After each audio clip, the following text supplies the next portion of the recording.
रोहतक में आज जिला परियोजना समिति की बैठक में पंचायत मंत्री कृष्णलाल पंवार ने सुनी समस्याएं। कुल 13 में से 11 समस्याओं का मौके पर निपटारा किया, 2 समस्याएं पेंडिंग। उन्होंने कहा कि किसी भी समस्या को ज्यादा समय के लिए पेंडिंग नहीं रहने दिया जा रहा। इस विषय से अलग विषय है, 2 पॉइंट थे। 5 करोड़ की बैंक गारंटी और उन्होंने सारा जो पहले जो पैसा जमा करना सारा करवा चुके हैं। ठीक है सर, मैं आपकी बात से हाँ, बस जो आप लिखित में दे दो। जी ठीक है सर, क्या वो जमा करा चुके हैं। ठीक है सर, ठीक है, थैंक यू सर। चलो पेंडिंग रखो। ये तो अलग बात है, आप क्यों दूसरे हमें एजेंडे से हमारे ही खिंचपिन चले। 2 चीज एजेंडे में पहले इसको पूरा करो, उसके बाद हम अलग से आप देंगे तो आपकी बात पर विचार कर सकते हैं। मैं एजेंडे से 1 इंच भी बाहर नहीं जाऊंगा। 5 करोड़ की गारंटी 1 महीने का समय है, आप जमा कराइए बस, इसके अलावा कोई बात नहीं। Thank you. जिला रोहतक की ग्रीवेंसेस कमेटी, जिसमें 13 मत थे, जिसमें 2 पेंडिंग किए गए और 11 का निवारण किया गया। बहुत अच्छे ढंग से जिला रोहतक की कष्ट निवारण कमेटी का कार्य चल रहा है। मैं उपायुक्त महोदय को और डिस्ट्रिक्ट एडमिनिस्ट्रेशन को सबको इस बात का मुबारकबाद देता हूँ। 13 में से 11 का हमने फैसला आज किया है। इसी प्रकार से ग्रीवेंसेस कमेटी के अंदर जो मत आए उनकी पेंडेंसी लंबी नहीं चलनी चाहिए, फिर लोगों को न्याय नहीं मिलेगा। हमारी कोशिश रहती है कि पेंडेंसी लंबी ना चले। हमने सालों भर की पेंडेंसी थी, उनको बिल्कुल हमने ख़त्म किया है और भविष्य में हम इस प्रकार से कार्य करते रहेंगे। और जिस प्रकार से नायब सैनी जी ने पूरे प्रदेश में हमारे उपायुक्त हमारे पर डे दरबार लगाते हैं और लोगों का शिकायत सुनते हैं, उनका निवारण करते हैं, जिससे कि हमारी ग्रीवेंसेस कमेटी के अंदर भी जो शिकायतें बहुत कम हुई है, समाधान किया जाता है। तो इसलिए भविष्य में भी सरकार इस प्रकार से लोगों के कोई भी जो ग्रीवेंसेस उनको पूर्ण रूप से सुनेंगे, उनका समाधान करें। में काफी जो अधिकारियों को लेकर काफी शिकायत करता उन्होंने कहा कि अधिकारी हालांकि सरकार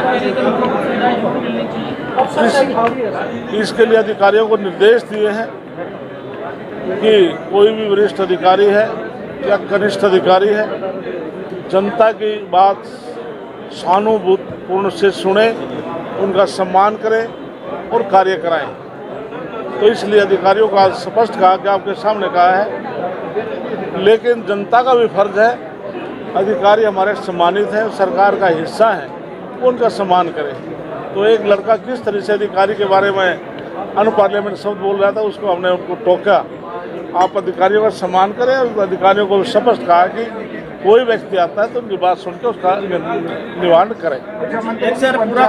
पूरा के मामले सामने आए थे और जांच काफी लंबी टाइम, लेकिन अभी तक सिरे नहीं चली। कौन सी शिकायत थी पंचायत में है? ऐसे है, एक हमारे सामने कैथल की आई थी, हमने डीडीपी को सस्पेंड कर दिया गया था।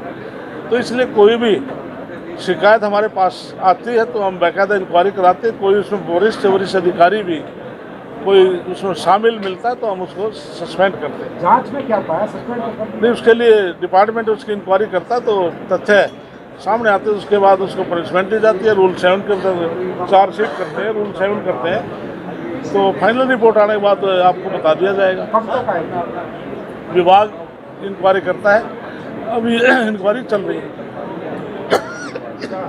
एक सर डिप्टी स्पीकर है कृष्णलाल, उन्होंने कांग्रेस को लेकर आपत्तिजनक बयान दिया है।